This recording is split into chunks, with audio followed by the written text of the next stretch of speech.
কেমন আছো সব আমার মিষ্টি মিষ্টি বন্ধুরা? Welcome back to my channel. আজকের ভিডিওটা স্টার্ট করছি একদম 12:30টার থেকে। আর এখন আমি রয়েছি হচ্ছে রান্নাঘরে। তোমাদের মধ্যে অনেকে আমার রান্নার ভিডিওগুলো পছন্দ করো, তো এবার থেকে মাঝে সাঝে হয়তো রান্নাবান্না দেখতে পাবে। আজকে এনেছে গলদা চিংড়ি, আর এই রান্নাটা আমার শাশুড়ি পারে না, সেই কারণে হচ্ছে আমাকে করতে বললো। আমি হচ্ছে সেই কারণে করছি। আর আমার তো খুব ভালো লাগে। মাঝে যখন আমার পাপা পেটে ছিল তখন হচ্ছে আমার একদম ভালো লাগছিল না চিংড়ি মাছ খেতে। এখন আবার দেখে ভালো লাগছে। এখন মাছগুলোকে ভালো করে ভেজে নিয়েছি আর করবো হচ্ছে মালাইকারি। এখানে নারকেলের দুধ সমস্ত কিছু বার করা হয়ে গেছে। এখানে আমি মশলাটাকেও হচ্ছে কষাচ্ছি। এই হচ্ছে ব্যাপার। তো তোমাদের সাথে আজকে বেশ কিছু কথা আমি শেয়ার করব। আগে প্রথম যখন শ্বশুরবাড়িতে এসেছিলাম আমি তো কোনো কিছুই পারতাম না, তোমাদেরকে বলেছিলাম। তখন আমার ইউটিউব মার কাছ থেকে আমি রান্নাবান্না শিখি। আর এই কদিন আগে একজন কমেন্ট করলো রান্নাবান্না নিয়ে, দেখো তার মুখের কথা লেগে গেল। আজকে আমাকে রান্নাঘরে ঢুকে বললাম, রান্নাঘরে ঢুকতে হলো আজকে আমাকে। আমার শরীরের অবস্থা এখন ভালো বলতে আমি মন থেকে শক্ত, তো ওই জন্য ভালো হয়ে গেছি।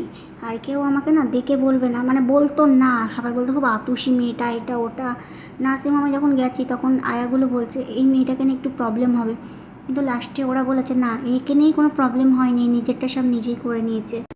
সত্যি কথা বলতে কি জানো তো, পরিস্থিতি আমাদের সমস্ত কিছু শিখিয়ে দেয়। একটা সময় হয়তো পারতাম না কোনো কিছু, তাই জন্য অনেক মুখ আমি শুনেছি অনেকের কাছে।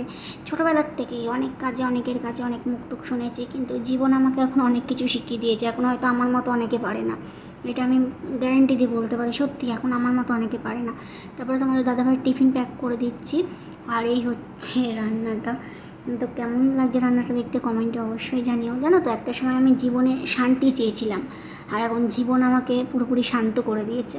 আমি এমন একটা মানুষ ছিলাম, সময় দৌড়ঝাঁপ, হাসি ঠাট্টা মজা, মানুষজন খুব পছন্দ করতাম। এখন আমার মানুষ দেখলে ভয় করে। কেউ আমার ঘরে আসলে আমি মুখটা বন্ধ করে রাখি। আগে শ্বশুরবাড়িতে নতুন আসার পর ব্যাপারটা ঠিক বুঝতাম না। সবার সাথে হেসে খেলে পাড়া প্রতিবেশী মানে যারা আসতো আত্মীয় স্বজন সবার সাথে কথা বলতাম, ঠিক যেমন বাড়িতে করতাম। তো বাড়িতে তো ঠকেছি, এখানেও আমি প্রচুর মানুষের কাছে ঠকে গেছি। তারপরে আমি শিক্ষা পেয়ে গেছি। আর মানে কারোর সাথে হেসে খেলেও কথা বলি না, এমনি কথা বলতেও আমার মানুষের সাথে ভয় করে। আমি সারাদিন নিজের মতো নিজে বসে থাকি, যতটা পারি মানুষজনের কাছ থেকে দূরে থাকার চেষ্টা করি আমি। বিশ্বাস করো আমার না আর কাউকে ভালো লাগে না, আমার কারোর সাথে মিশতেও আর ইচ্ছা করে না। এখন হচ্ছে আমি খাচ্ছি। তারপরে হচ্ছে আমার শ্বশুর দিয়ে গেল তরমুজ, এই তরমুজগুলোকে এখন খাবো। অনেকদিন ধরে খেতে ইচ্ছে করছিল, তোমাদের দাদাভাই এনেছিল, তখন হচ্ছে খেয়েছিলাম। আর এখন হচ্ছে আজকে আবার খাচ্ছে। আজকে মানে কালকের থেকে মন চাইছিল, তো আজকে দেখলাম হট করে চলে এলো। আর যত ভাবি হিন্দু মুসলিম এগুলো নিয়ে আমি আর ভাববো না। তো মানে মানুষ আমার পেছন ছাড়ে না। কেউ হয়তো বলছে আমি মরার জন্য বিয়ে করেছি, এবার আমি মরবো, অনেক বাজে বাজে কথা, এটা ওটা আমি শুনে যাচ্ছি। থাক, যার যেটা ইচ্ছা বলছে বলুক। কিন্তু একটা জিনিস কি বলো তো, নিজের হাজবেন্ড যদি পাশে থাকে না, সত্যিই মানিয়ে নিতে কোনো অসুবিধা হয় না।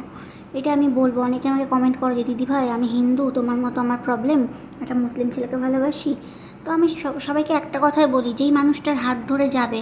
আবার অনেকে এটাও কমেন্ট করে সে মুসলিম, ছেলেটা হিন্দু। আমি তাদেরকে একটা কথাই বলবো, যদি ছেলেটা তোমার পাশে থাকে, তোমার হাজবেন্ড যে হবে সে তোমার পাশে থাকে, তাহলে কারোরই ক্ষমতা হবে না তোমার দিকে আঙুল তোলার, বা তোমার কোনো কিছু মানিয়ে নিতেও কষ্ট হবে না।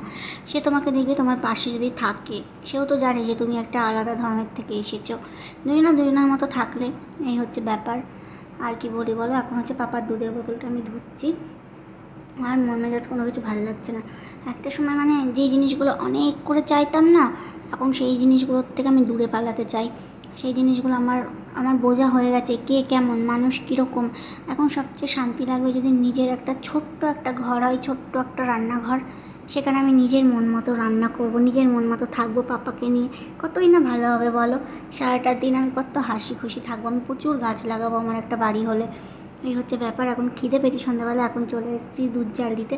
আর সবারই থাকে হচ্ছে ইচ্ছা যে নিজের একটা বাড়ি হবে, সে স্বপ্নটা আমারও আছে। আমিও কোনো অংশে ব্যতিক্রম না। বিশেষ করে বেশিরভাগ মেয়েদের এই ইচ্ছাটা থেকে থাকে। তাহলে ভিডিওটা এতটুকুই। ভালো লাগলে একটা লাইক করে দিও, কমেন্ট করে জানাবে যে কেমন